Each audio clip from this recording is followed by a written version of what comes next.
Hi, I'm Chris Roberts. Ever since I saw Star Wars as a wide-eyed 8-year-old, I dreamt of being a hotshot pilot saving the galaxy or a lovable rogue making my way across the cosmos. It inspired me to make Wing Commander and has influenced everything I've done since then. 10 years ago, after 20 years of making games, I was burned out, so I took a break, but I never stopped playing games nor loving them. And now, I'm ready to come back, and I'd like to show you something I've been working on. But I don't want to build any old game. I want to build a universe.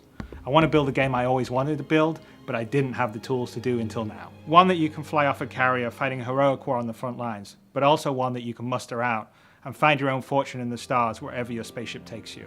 I want to be able to share this experience with my friends and fight against real opponents in space, not just AI. And I want this to be as good or better than any other game out there. And I want to actively push the boundaries of what you can do in a game. None of this would have been even possible 2 years ago. But with Moore's Law driving PC performance and cost and the gaming community embracing talented developers via crowdfunding, I believe it is possible today. I've never been accused of having a small vision. And so I thought it was best if I share my ambition with you visually. I'm pretty excited by how it's joined out. So why don't you come join me for a sneak peek? What I'm building, the Star Citizen and the Squadron 42 combination, you essentially have both things available to you. So Squadron 42 is the sort of single player experience where you are getting missions. You're in the military, so it's not that open world because you're going to be going AWOL if you decide you want to go off to some other planet.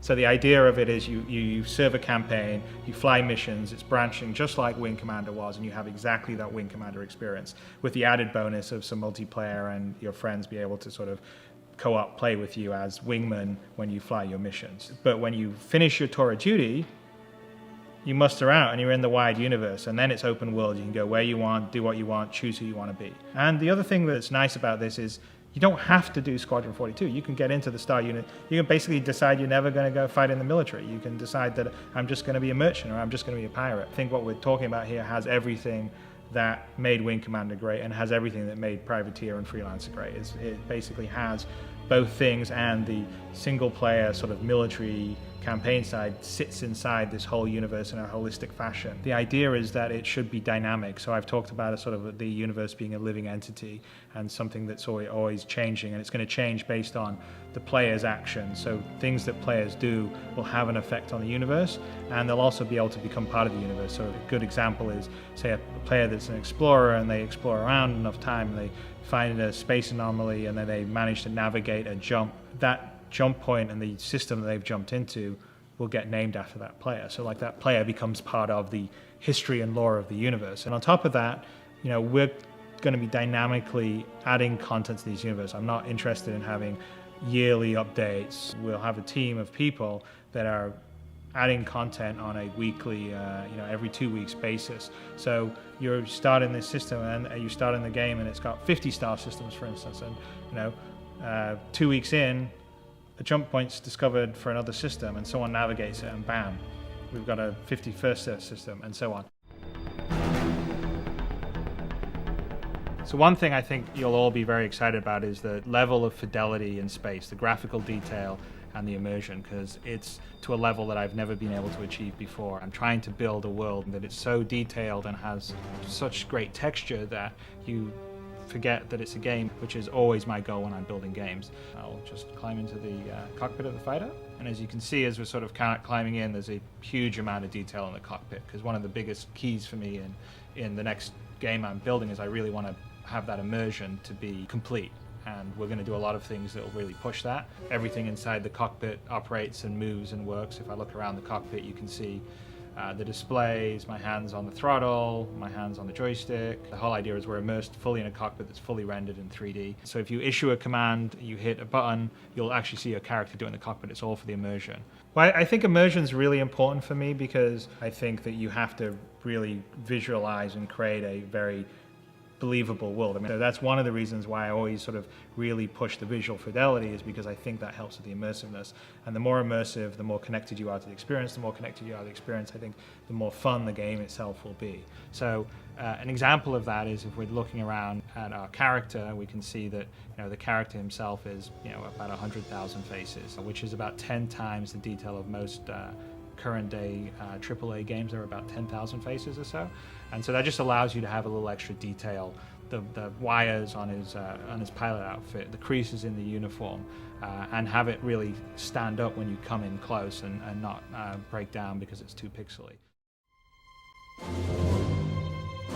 So I'm really excited about the physics, and they're going to be a strong part of the gameplay. So let me demonstrate some of the features of how the physics interacts with how you control. The ship itself is built and designed and simulated like a real ship. So there's 4 thrusters on the bottom, and there's 4 thrusters on the top, and then of course there's obviously the engine at the back. Most of the ships in this universe are going to fly very much like an F-35 would do. They're fly-by-wire, so they take your input as a pilot and crunch it into trajectories and vectors it needs to tell the various thrusters to achieve what you've asked it to do. So if I want to rotate, or I want to, say if I want to pitch, like I'm doing now, or I'm going to yaw, or I'm going to roll, it actually polls the thrusters themselves and says, how quickly can you rotate to the position I need you to deliver thrust, and how much thrust can you deliver?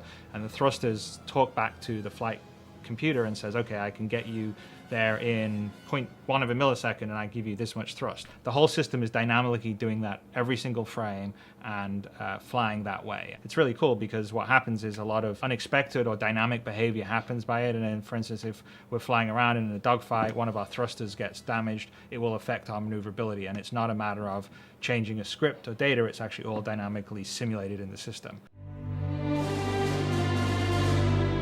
So here's a really great example of the level of scale. I'm going to walk out this corridor and out onto the flight deck. And as you can see, it's huge.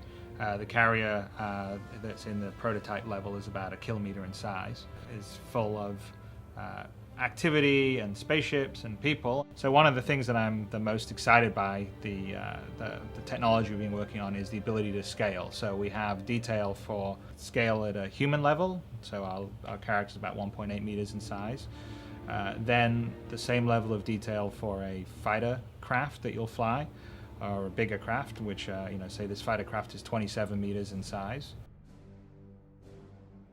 I'm building a game and a universe that's essentially the universe in the game I would like to play. So it's for gamers like myself. So I wouldn't say that I'm a social, casual gamer that plays Farmville. I mean, I like sophisticated experiences. Well, I'm picking PC over console because PC was what I always used to do in the past, but more importantly, it's because PC is an open platform. PC is always constantly innovating. I really care about the PC. I really want to push the PC to the limit. I think it's a great game platform. I'm really actually quite sad and angry about the situation right now, where it sort of feels like, PC games and PC gamers don't get any respect. It's the medium that is the coolest and the most powerful, and that's really why I'm focused on PC. We're going to allow users to design some spaceships and build them and submit them, and if it passes the standards, then it can get sold in the ship dealers on certain planets, and maybe the person that built that spaceship will be earning money from other players that think that spaceship's cool and want to pay them for it. So one of the things that I like about crowdfunding is cutting out the politics and the noise of the big publisher, and you're dealing directly with the people that want to experience the game that you're making. So one of my main goals whenever I make a game is to really immerse you in the world and universe. And I think you've seen that on what we've been even trying on the website today, and this visual prototype is a demonstration of the direction that I want to take and will be taking. With today's technology, I can do that to a level that I never could have done when I was making Wing Commander all those years ago, or even Freelancer 10 years ago. And it's actually really exciting. I feel like I can do something that has the fidelity of a film, but real time, and I'm in it, and that is my dream. My name is Chris Roberts, and I would like to build a universe with you.